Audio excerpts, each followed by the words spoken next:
Hi, my name's Robert Michaels, and I want to welcome you to Plain Talk on PTSD and Suicide. We'll be looking at what PTSD is, what symptoms of suicide would be, but we're going to begin with understanding that just like physical wounds, invisible wounds can also kill you. Emotional scars caused by the things that you see and experience on the job. When 911 needs 911. I'm the CEO and founder of Serve and Protect. I was an MP with the 229th Military Police Battalion, a detective with Norfolk Police. I'm a chaplain, state, local, and federal, and guest lecturer for law enforcement and emergency services with this very seminar. I'm a member of the American Academy of Experts in Traumatic Stress and the National Center for Crisis Management. Let's get into the facts. Every 17 hours, a law enforcement officer commits suicide. That's from Forensic Examiner magazine. Dr. Jean Larned, who was with the Behavioral Analysis Unit of the FBI. Recently, a report was released by the DOJ about Chicago police, and one of the facts that was buried in that report was that Chicago police officers die from suicide twice as often as they die in a line of duty death. 75% of officers have been divorced, 87% of firefighters. 40% of first responders are involved in domestic violence. 85% of first responders and 35% of dispatchers experience some symptoms of post-traumatic stress. In my opinion, it's 100% of all first responders. It begins with that first traumatic incident you experience. For me, my very first was a quintuple automobile fatality where 5 men in a car struck a pole and all 5 of their necks were snapped and they died instantly. The last, I was in the detective bureau and pulled up on an accident. A drunk driver broadsided an 18-year-old girl in a Volkswagen and drove her into a telephone pole. I heard her breathe her last breath. Let's look at some of the experiences that can cause trauma, because they are traumatic incidents and they can create post-traumatic stress symptoms if not addressed properly.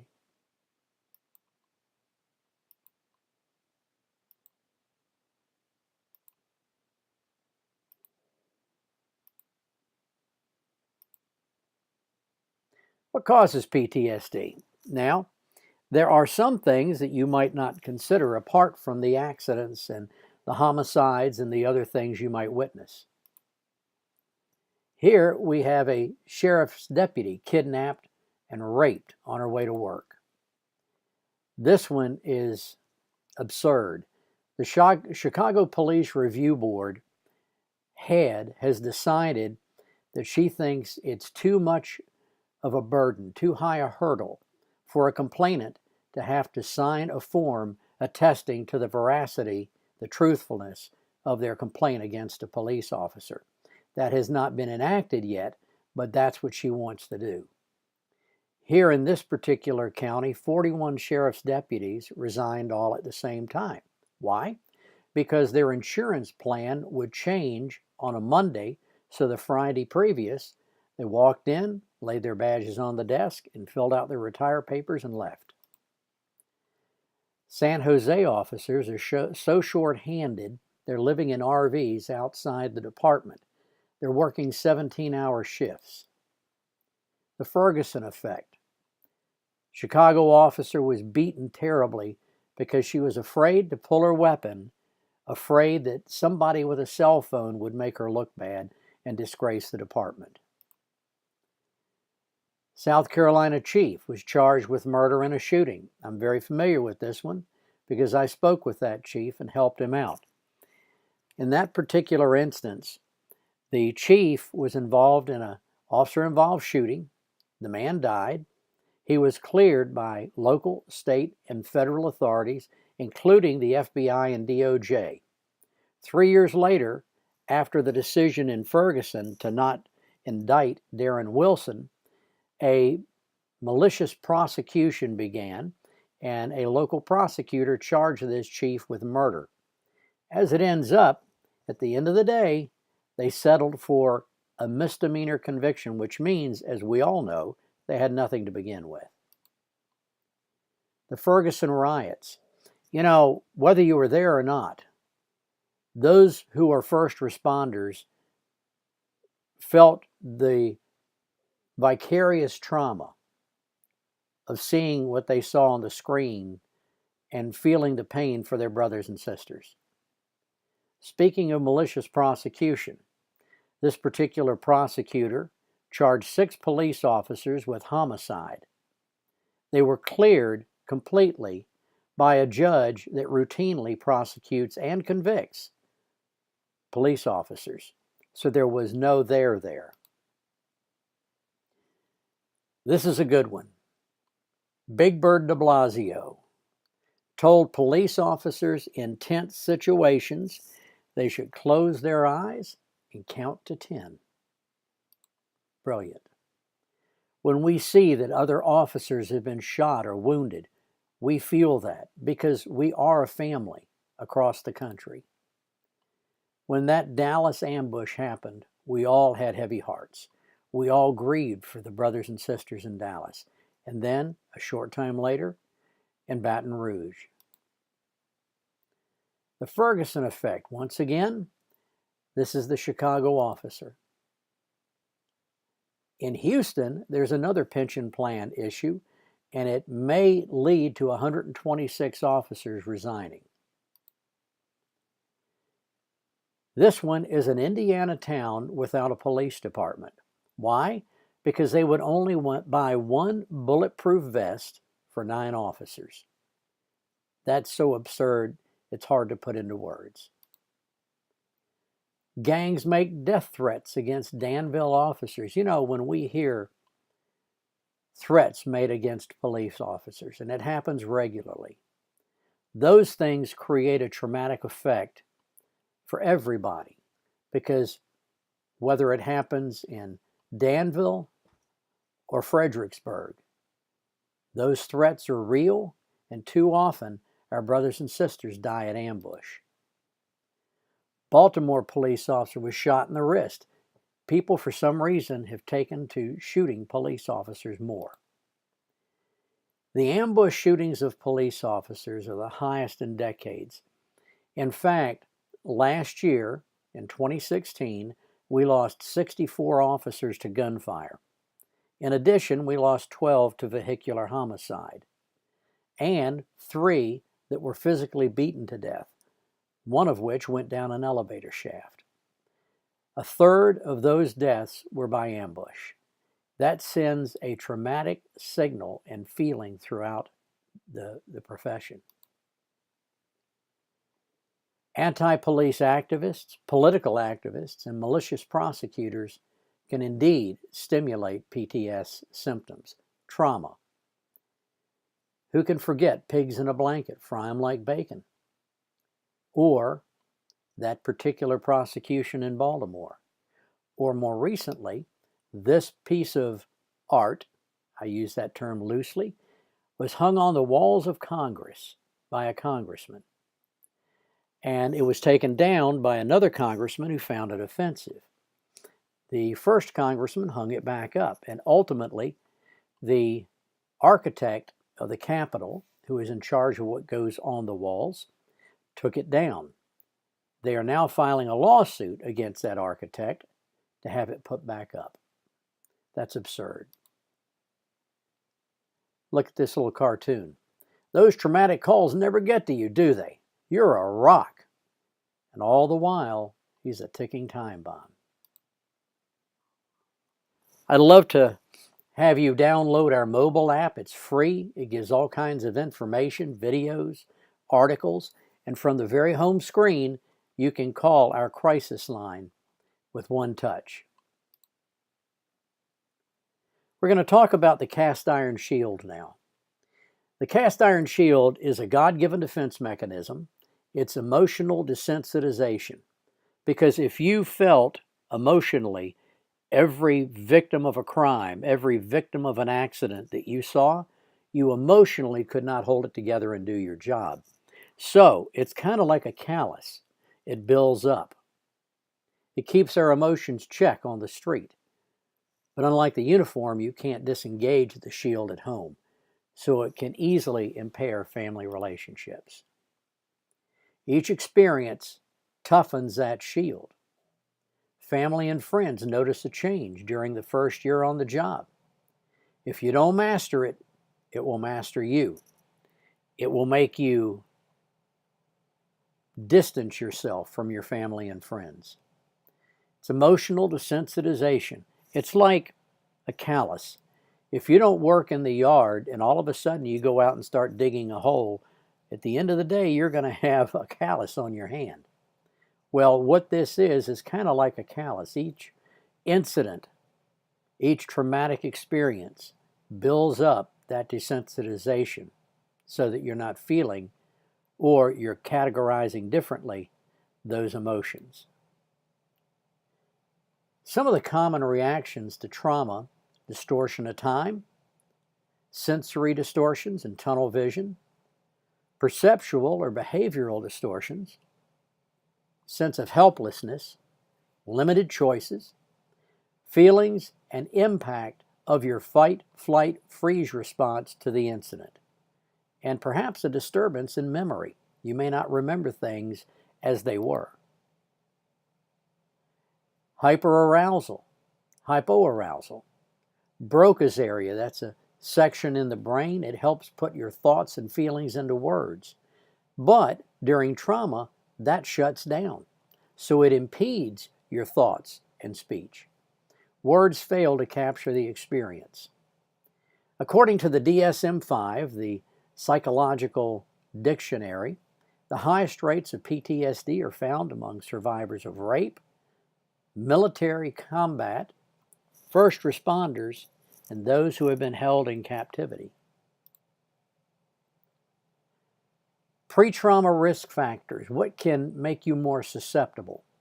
Family instability, family history of psychological disorders, multiple early losses, trouble with authority, and genetics. The early losses could be the loss of a family member, a spouse, a parent, a sibling. Any of those things can be losses.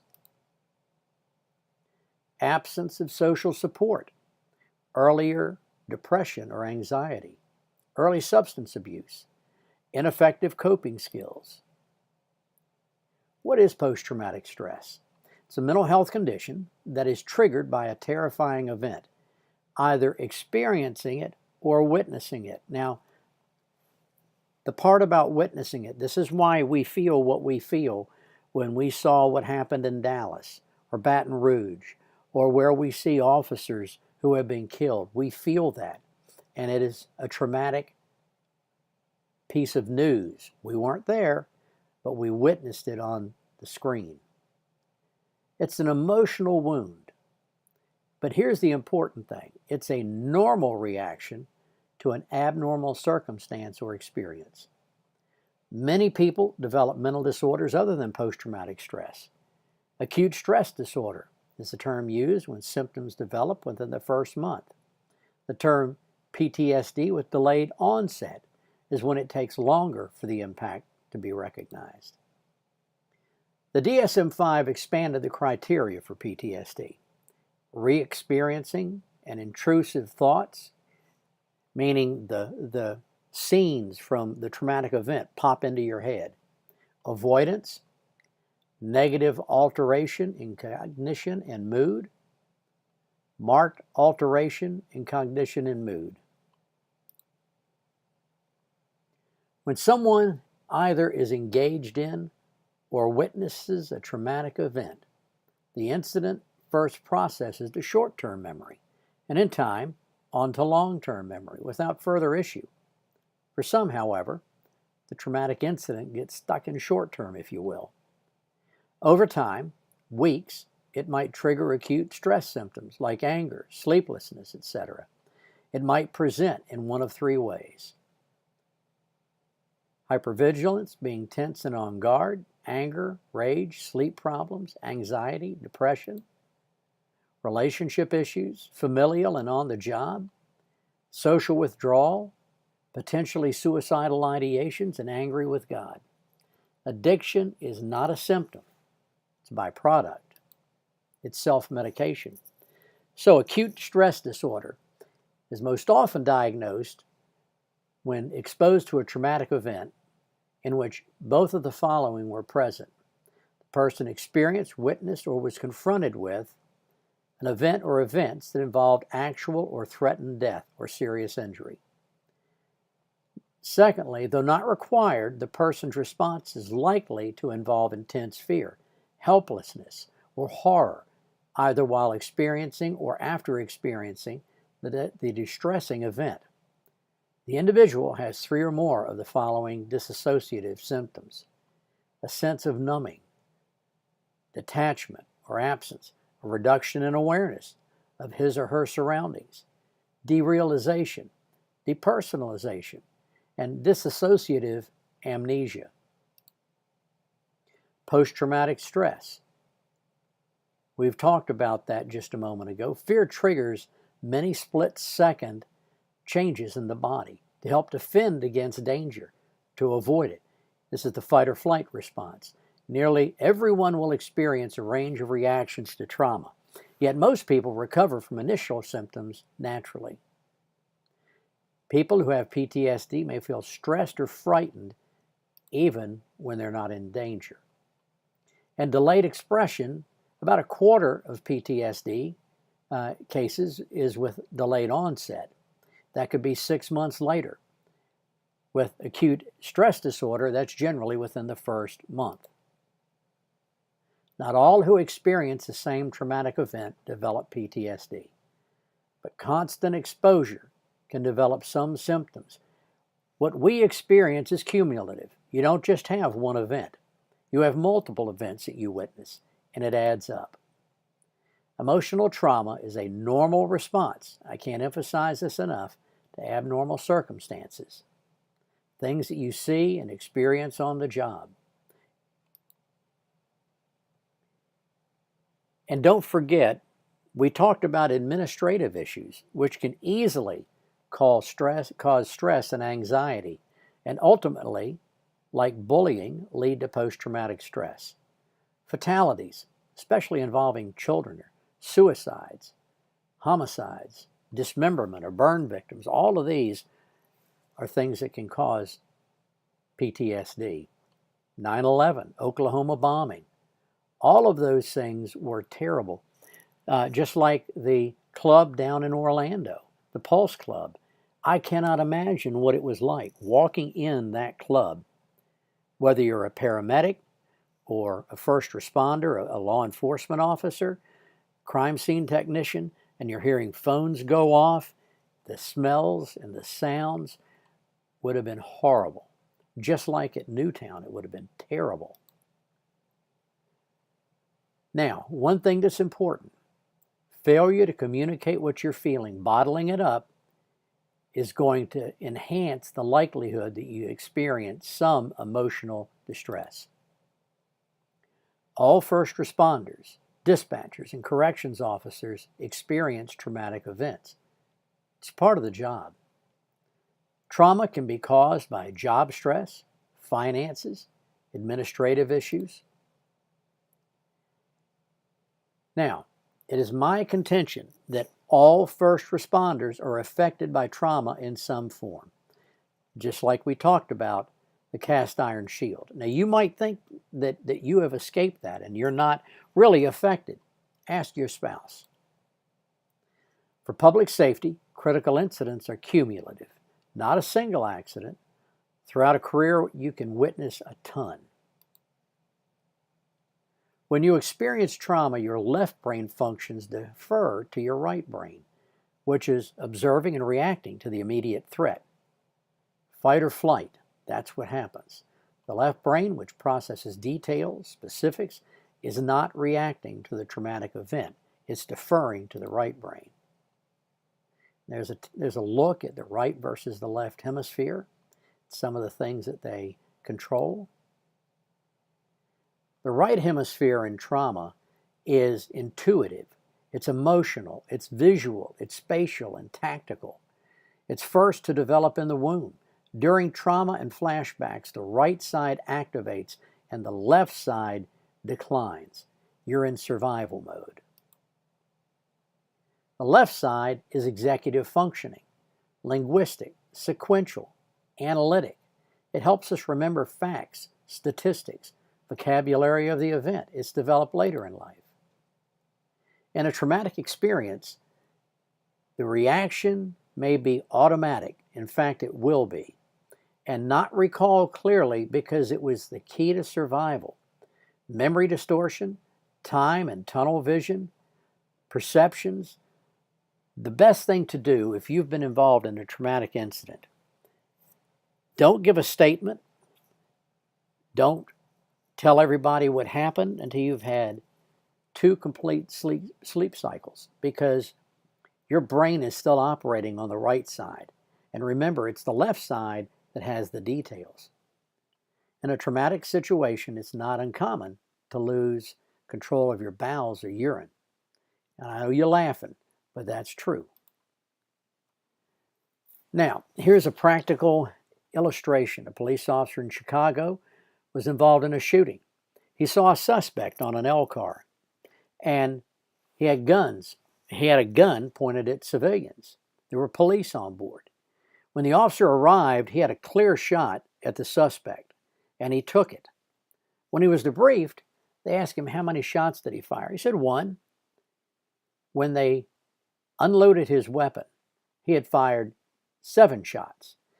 Again, it's because his right brain reacted instinctively. And what are we taught? To neutralize the threat and don't stop shooting until that is accomplished. The left side of the brain that would have counted the number of shots was not doing anything other than deferring to the right brain. This is why it's important, again, to wait 2 sleep cycles before making a statement. The time of the incident, you're not using critical thinking skills, rather survival mode. Remember, if you're not treated after a critical incident, the brain can stay in survival mode. Emotional impulses may continue to trigger, and this can easily become post-traumatic stress. It's normal, and with proper treatment, post-traumatic stress can be often relieved, changed, and healed. The emphasis is that PTSD is a condition. It's an invisible wound, an emotional scar that can be changed with proper treatment. We always refer to a trauma specialist who has an understanding of and experience with public safety. I'll tell you a little bit about what we do at Serve and Protect. We're a nonprofit, and we're nationwide, and when we get calls, we facilitate trauma therapy for first responders. We make sure that the therapist is experienced in trauma, understands their job, and takes their insurance. And we filter it by making sure that they use modalities of treatment that we feel are appropriate or best practices. 2 of those are rapid resolution therapy and EMDR, eye movement desensitization reprocessing. There are a couple of others. Somatic experience is a good one. Brain spotting. Perhaps a service dog. If you've been through treatment and it's just not cutting it for you, it may be that a service dog or equine therapy might help. Talk to your therapist.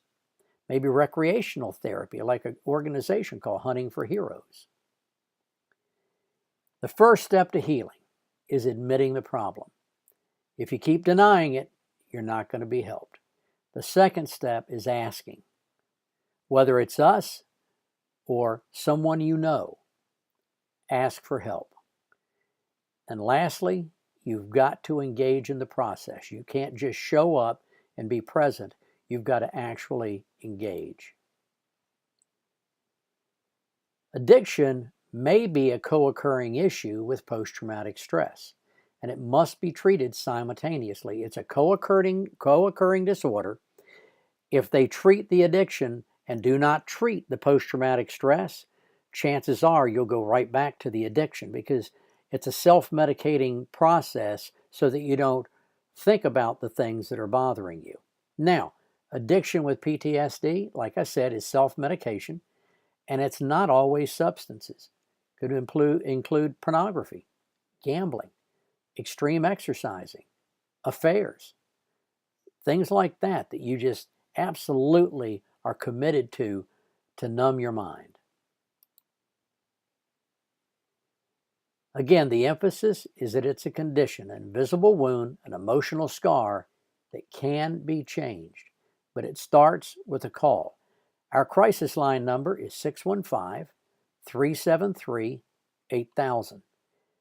Real solutions for real problems. We work with you to find what's best for you.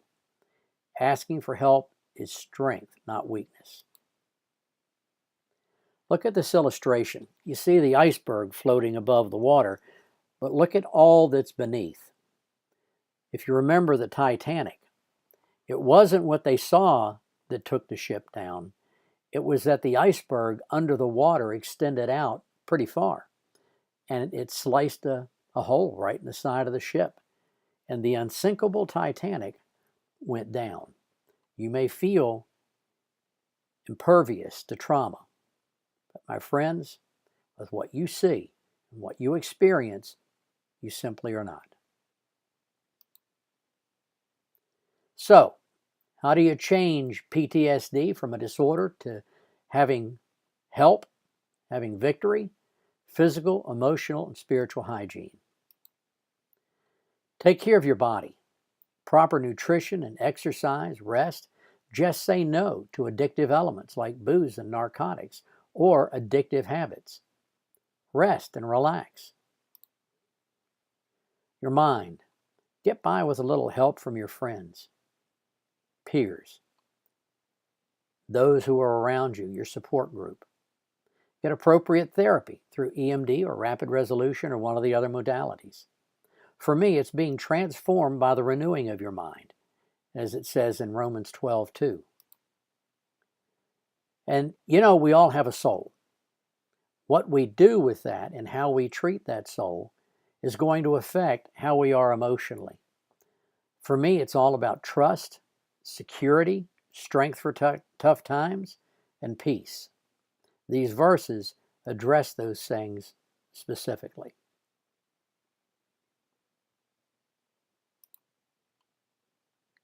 Now, this is the Americans with Disability Act, specifically addressing depression and post-traumatic stress and other mental health conditions in the workplace. You in public safety are covered by this. Now, if you'll notice, what if my mental health condition could affect my job performance? They are required to give you consideration and to make accommodations for your disorder. And how can you get reasonable accommodation? That's an important question. You need to talk to your supervisor and HR and explain what's going on. If they refuse to address this, you might need to get a lawyer.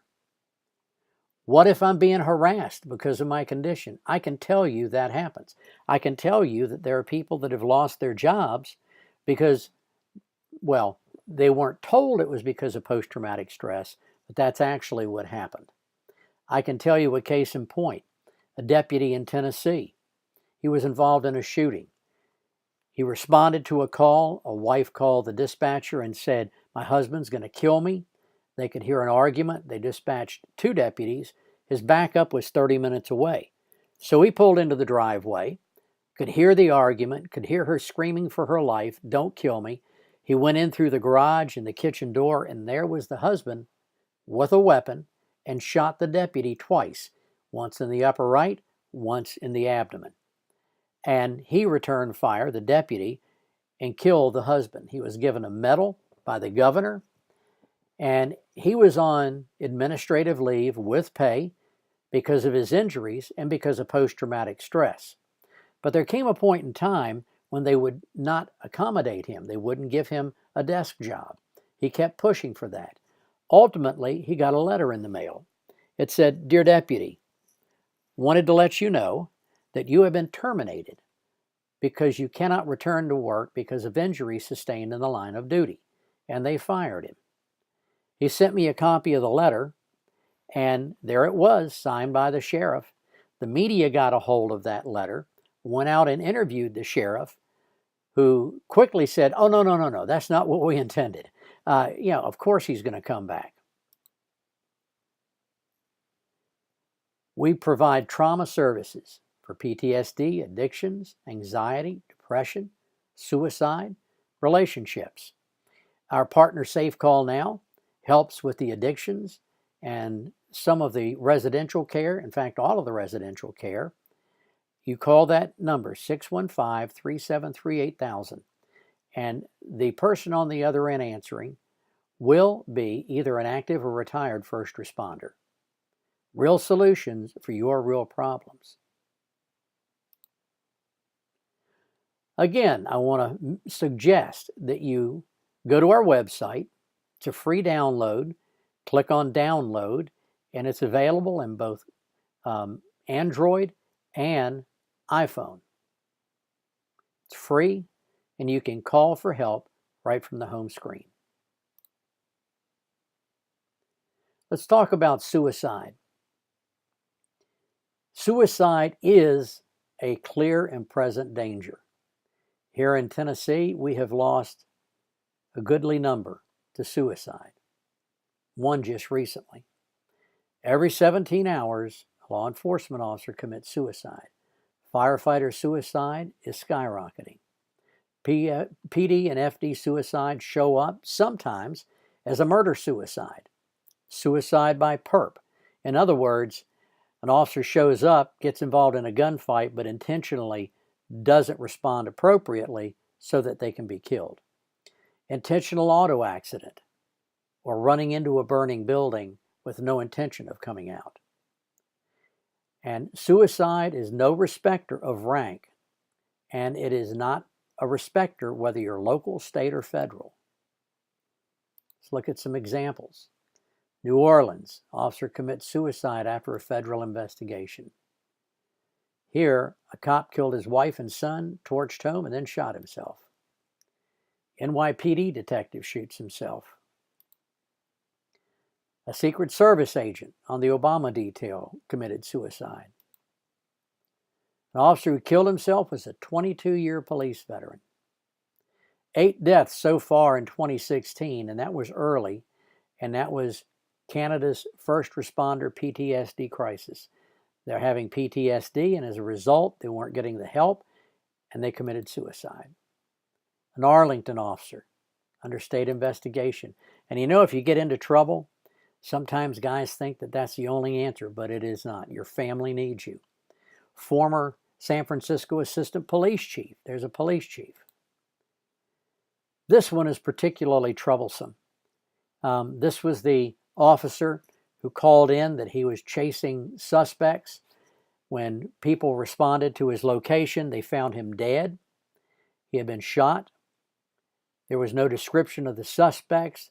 They spent hundreds of thousands of dollars in helicopters, canine, all kinds of search for those people that shot that officer. Sadly, the department failed to reveal that he was under investigation. And the more they dug, it turned out to be a suicide. And in fact, he was doing some wrong things. Here, a police chief shoots himself just after he was suspended. Fire chief dies by suicide. Chattanooga police lieutenant. More officers die from suicide than shootings and crashes. The Michigan deputy and his wife were murder-suicide. New York police officer was found dead in her patrol car. Prison guard, after a riot, killed himself. Another corrections officer killed himself. And corrections officers are suspect to suicide because the average life expectancy of a corrections officer is 58 years. You guys that are in corrections experience a tremendous amount of trauma. A female firefighter's suicide caused an investigation of cyberbullying. Oh yeah, I had to go there. He was brave enough to show his shirt, but he got hassled without a shirt. He got hassled so much that he committed suicide, and that's very unfortunate. A slain guard, the co-worker, committed suicide. Firefighter commits suicide days after the arrest. Suicide epidemic hits corrections officers. Let's look at the lies. These are the lies that you will be told, or that will run through your mind about suicide. My family will be better off without me. I can tell you this, I've worked with families of suicide victims, and I can tell you conclusively, not one of them shouted for joy and were better off. There was tremendous trauma, both for the spouse as well as the children. They went through terrible things. The insurance will give financial relief. Well, maybe not. No one cares. No way out of my circumstances, like the people that got into trouble. There's no hope. There's always hope. I can tell you that. All you got to do is call us, and we'll tell you where there is hope. No one can help me, or I'd be better off dead. Look at some warning signs talking about suicide, seeking out lethal means. Somebody says to you, what do you think would be the best gun to kill yourself with, or the best means? Preoccupation with death. No hope for the future. Self-loathing. Man, I can't believe it. I'm just so stupid. I'm worthless. I can't believe I've done this to my family and to my peers. I've embarrassed everybody. When you start hearing that, perk up. Getting affairs in order. If you notice that one of your peers is all of a sudden making sure they've got insurance and a will, and unless there's some significant reason why, pay attention. And this one in particular, saying goodbye. If you hear from somebody you haven't talked to in a while and they call up and they say, hey, listen, man, I just wanted to call you, and I haven't talked to you in a while. Just wanted to catch up. That can be a symptom of suicide. Not always, but it can be. Withdrawing from others, isolation, self-destructive behavior, taking all of the risks, trying extreme sports that they've never done before. Sudden sense of calm. All of a sudden they've been hyper, and all of a sudden they turn up and everything's fine. They're calm. It's okay. That could be a symptom. Now, with Serve and Protect, we are your backup. You call our crisis line, 615-373-8000. We care. We are there for you. We want to offer you hope. We'll get people that can treat whatever trauma you've experienced and whatever depression you're encountering. Peer-to-peer. Sometimes talking to a peer will help for some issues. However, when confronted with serious and career-ending kinds of things, chances are not going to talk to a peer. That's why we exist. We're a safety net. We have peer advocates with Serve and Protect. Like I said, each one of them is an active or retired first responder. We can get them on board with you, to talk with you and help you think through what you're going through. And at the same time, we have a care coordinator that will help you locate the trauma therapist in your neighborhood, your area, that takes your insurance and understands your job. Chaplains are a good listening ear too. They are to listen with their ear and with their heart. They're to care. They are to be a servant. Most of all, a chaplain has a ministry of presence, being there, being around you, so that you know their name. Employee assistance programs. In some cases, this works, but there have been too many cases that we've been contacted about where employee assistance violated the very principles under which it operates, because rather than getting the help that they need, the officers got fired. So, what do? Education, like this seminar. We do seminars for departments, both in law enforcement and emergency services. We'll be glad to do seminars with criminal justice classes. Facilitation. From your first contact with Safe Call Now, they will determine which avenue you need to go, whether it's residential or to a trauma therapist. Trauma therapy, then we locate somebody in the caller's area that takes their insurance, understands the job, and really understands trauma and the culture of law enforcement and emergency services. Restoration. Our goal at the end of the day is that you recover, that you're restored to your work. We do everything we can to make that happen with right treatment processes and proper follow-up. Our unique 360 focus.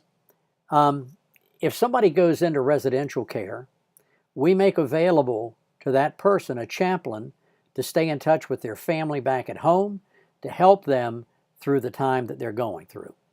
And we make sure that if that facility will work with us, which most of them will, we will locate a trauma therapist so that when the release is coming, when they're going home, we already have a trauma therapist located that takes the insurance and understands the job so that we can make sure that the continuum of care is there.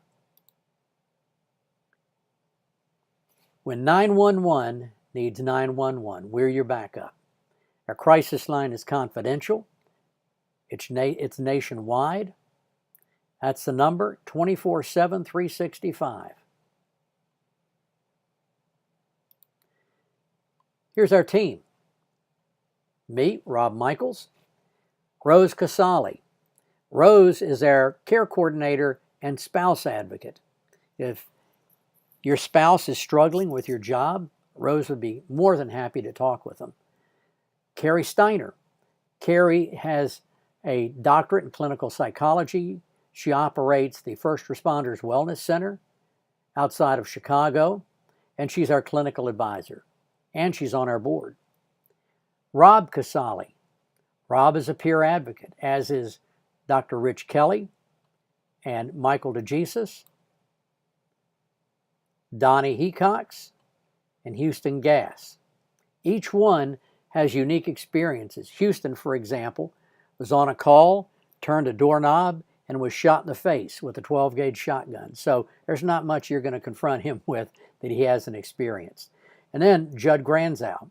Judd played on the University of Tennessee National Championship team, and he put together a fitness program for first responders. Now, these are our mascots. Yep, they're part of our A-team.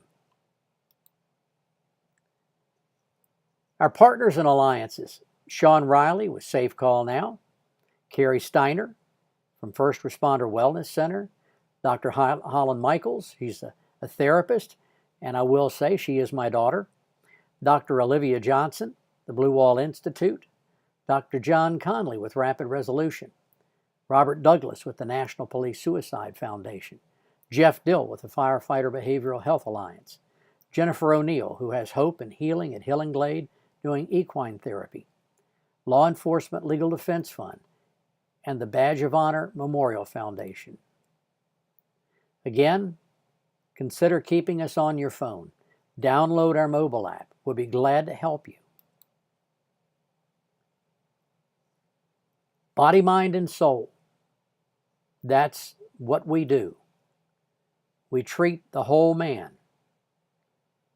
We facilitate services for the whole man.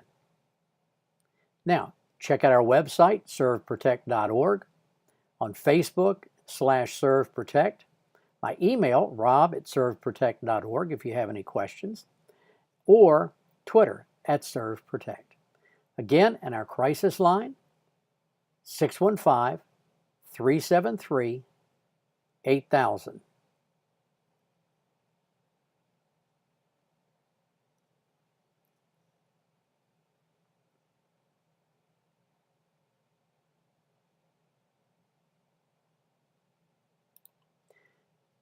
And this has been Plain Talk about PTSD and suicide. I'm Rob Michaels, and on behalf of our team, thank you for watching our seminar. We hope that it's been helpful. If you have any suggestions, email me at rob@serveprotect.org. Thank you.